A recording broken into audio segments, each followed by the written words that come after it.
আত্মার মাগফিরাতের জন্য আমরা এখানে আসছিলাম। এটা প্রতি বছরই আসা হয়, কিন্তু আজকের এইবারের একটু ডিফারেন্স হলো, এবার থেকে এটা শহীদ সেনা দিবস হিসাবে ডিক্লেয়ার করা হয়েছে এবং আমরা শহীদ সেনা দিবস হিসাবে এখানে আসছি। আর আপনারা জানেন শহীদের পরিবারও এখানে আসছে, তারাও তাদের আত্মার মাগফিরাত শ্রদ্ধাঞ্জলি দিচ্ছে এবং আত্মার মাগফিরাতের জন্য পরিবারের দাবি যে দ্রুত যারা এর সাথে সংগঠিত জড়িত রয়েছে তাদের বিচারের দাবি তারা জানিয়েছে দীর্ঘ সময় ধরে। আরেকটা আমি বলি, তাদের দুইটা মেইন দাবি ছিল, একটা হলো বিচারের দাবি আর একটা হলো এই শহীদ সেনা দিবস ঘোষণা করা। তো আমরা কিন্তু শহীদ সেনা দিবস ঘোষণা করেছি এবং আজকে এই শহীদ সেনা দিবস হিসাবেই কিন্তু পালন করা হচ্ছে। আর আরেকটা দাবি ছিল যে বিচার, ওই জন্য কিন্তু আমরা কমিশন করে দিয়েছি এবং কমিশনের 24শে জানুয়ারি থেকে মনে হয় শুরু হয়েছে কমিশনের কাজ। এটা তাদের 3 মাস সময় দেওয়া হয়েছে, তাদের রিপোর্টের বেসিসে আমরা যারা যারা দোষী সাব্যস্ত হবে তাদেরও বিচারের আওতায় নেওয়া হবে।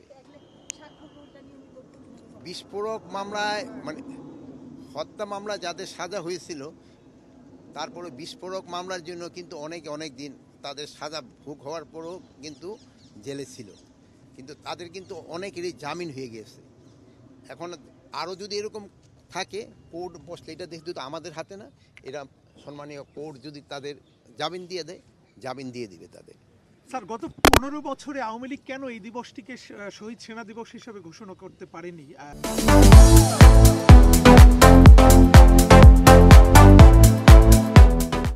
এখন এরা গত 15 বছর কেন এটা ডিক্লেয়ার করে নাই, এটা তো আমার পক্ষে বলা সম্ভব না।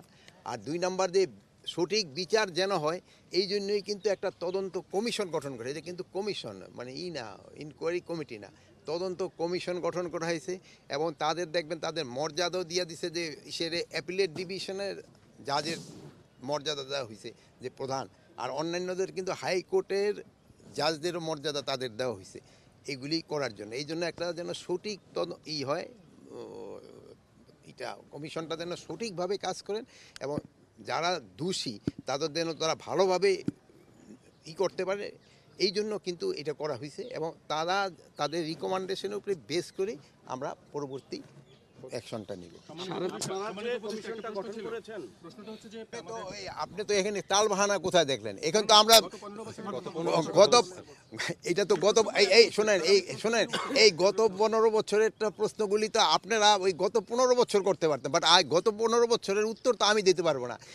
এই যে আমাকে এখন যে হারে প্রশ্ন করতে পারতেছেন, এই প্রশ্ন কি আপনারা গত 15 বছর করতে পারছেন? এই ধরনের প্রশ্ন তো আপনি করতে পারেননি। আপনারা শোনেন, আমি বলি, আপনারা তখন স্বাধীনভাবে আমাদের যে কোনো ধরনের প্রশ্ন করতে পারেন। আগে যে কত ঘটনা ঘটছে গত 15 বছর, আপনারা অনেক সময় মিডিয়া দিতেও পারেন নাই, আপনার ইচ্ছা ছিল, আপনার বুক ফেটে গেছে, কিন্তু এবং ব্যর্থতা এটা আপনারা কিন্তু আমাদের আরও বেশি দিতে পারবেন যদি এইটার জন্য মানে আমরা যেইভাবে এটা সাজিয়েছি, এটা দেখে যদি কোনো জায়গায় কোনো রকমের গাফলতি আমার কর্মচারী বা আমার বাহিনীর ভিতরে থাকে, আমি তাদের আইনের আওতায় নিয়ে আসবো। এখানে কাউকেই ছাড় দেওয়া হবে না, কাউকেই কোনো, এইটা পুলিশ হোক, বিডিআর হোক, র্যাব হোক, তারপরে আনসার হোক বা কারা হোক, যারা এইটা মানে ঠিকমতো তাদের কাজ যদি কেউ না করে, তাদের আমরা আইনের আওতায় নিয়ে আসবো। এই সকাল পর্যন্ত আপডেটটা তো আমি ভাবছি আপনারা দিবেন, কিন্তু যেহেতু আপনারা সারা রাত রয়েছেন, আমার মনে হয় আল্লাহ দিলে অনেকটা ভালো। বনশ্রীতে গত রাতে আগের রাত্রে হয়েছে, গত রাতে আমি এটা অবশ্য জানি না গত রাতে হয়েছে কিনা। হয় কি আপনারা কারেক্ট রিপোর্টটা দিবেন, আমাকে অনুরোধ করছি যেমন আগে আপনারা অনেক সময় অনেক সংবাদ দিতে পারেন নাই, বাট আপনারা এখন সংবাদ দেন, যেটা সত্যি সংবাদ ওটা দেন। অনেক সময় দেখান যে অনেক সময় কিন্তু সংবাদটা একটু এক্সাজারেট হয়ে যায়, এটা যেন না হয়। এটা হলে হয় কি মানুষের পারসেপশনটা চেঞ্জ হয়। আমি আপনাদের কাছে অনুরোধ করব আপনারা সত্যি সংবাদ দেন এবং এই সত্যি সংবাদের বেস করে দেখেন আপনারা আমরা অ্যাকশন নেই কিনা। আপনারা যেমন এই যে কী বলে যুগান্তর কিন্তু 2 এসপি সম্বন্ধে লেখার পরে আমরা কিন্তু সাথে সাথে তাদের অ্যাকশন নিয়েছি।